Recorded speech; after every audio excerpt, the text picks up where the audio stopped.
Welcome to the Handed Down Kitchen, where we bring recipes out of the past and back into the kitchen. Today's recipe is for a pudding you might remember having with your school dinner, a giant jam tart with hot custard. It's something we remember from our school days, and it was one of our favourite puddings. We got all excited when we found out this was on the menu. And we made this after it was requested by my nan, who worked as a dinner lady for more than 20 years in the primary school that I attended. We weren't actually sure if we'd find a recipe for this in any of our books, so when we did find one in our copy of the Good Housekeeping's Cookery Compendium, which was published in 1959, we were so excited and very lucky. We actually used two recipes from this book here. The first for the tart, which is called Jam Plate Tart, because it's big enough to cover a whole plate, I suppose, and the second for the custard. So to make this old-fashioned school dinner pudding, you will need the following ingredients.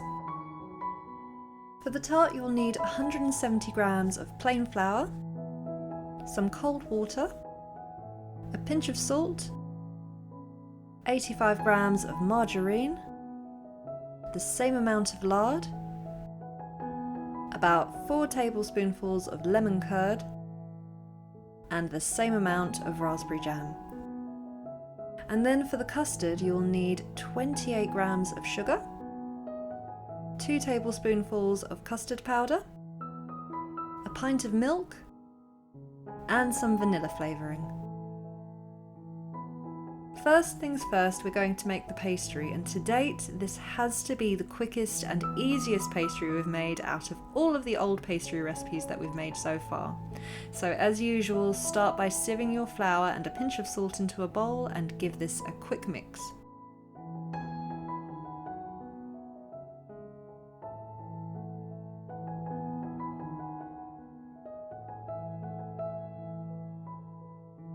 Then add in the fat and rub it in with your fingers until it's as fine as breadcrumbs and no lumps remain.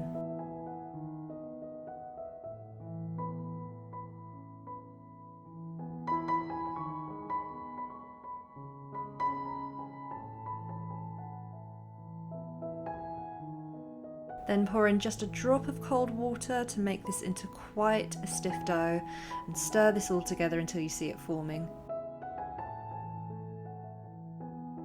Now we're going to roll your pastry out, and you'll want to roll it quite thinly because the more pastry you have left over, the more you'll have to decorate with. And although the jam tart and custard we remember from school didn't have any fancy decorations, this recipe does, so you are going to need some scraps.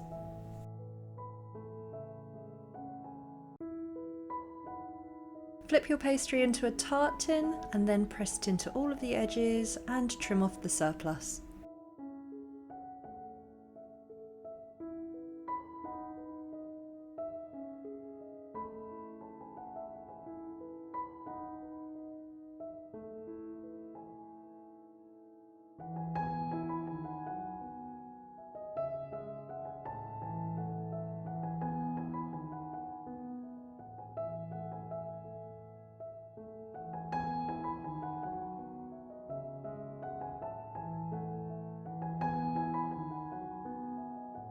We've taken our trimmings and rolled them out, so now it's time to cut out the decorations.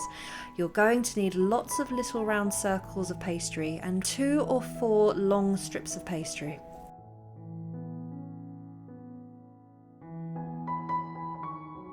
Take 2 of the strips and twist them together like this. You can just twist 1 strip of pastry into a spiral, but the thicker these are, the more jam and curd you can add without having to worry about them spilling into each other because there'll be a taller barrier between them. Now they're all cut out, it's time to put them in place. We'll do the circles first, so dampen the rim of your tart and stick the circles down all the way around it.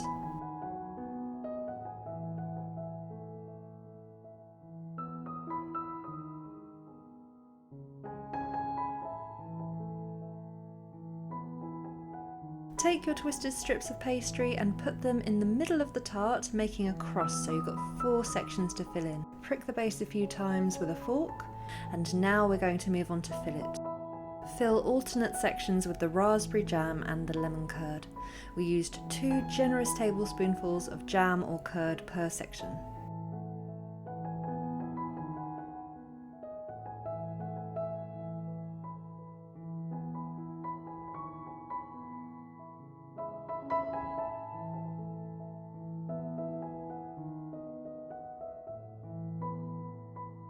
So once that's done, put it in the middle of a preheated oven set at 200 degrees Celsius for about 25 minutes. Once it's out of the oven, leave it to cool down for at least 20 minutes, and while it's cooling, make your custard. And that's it! Hands up if you remember this. 1950s recipe for a school dinner pudding that was around at least up until the mid and late 1990s, because that's when we remember it from.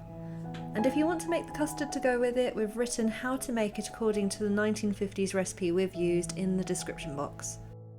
If you've got kids or grandchildren at school now, why not have a go at this and show them what school dinner puddings were like in the old days, because things are completely different now.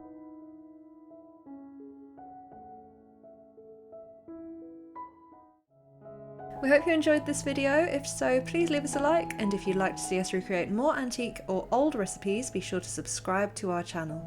You can also find full instructions for this recipe and many more on our website, linked in the description box below.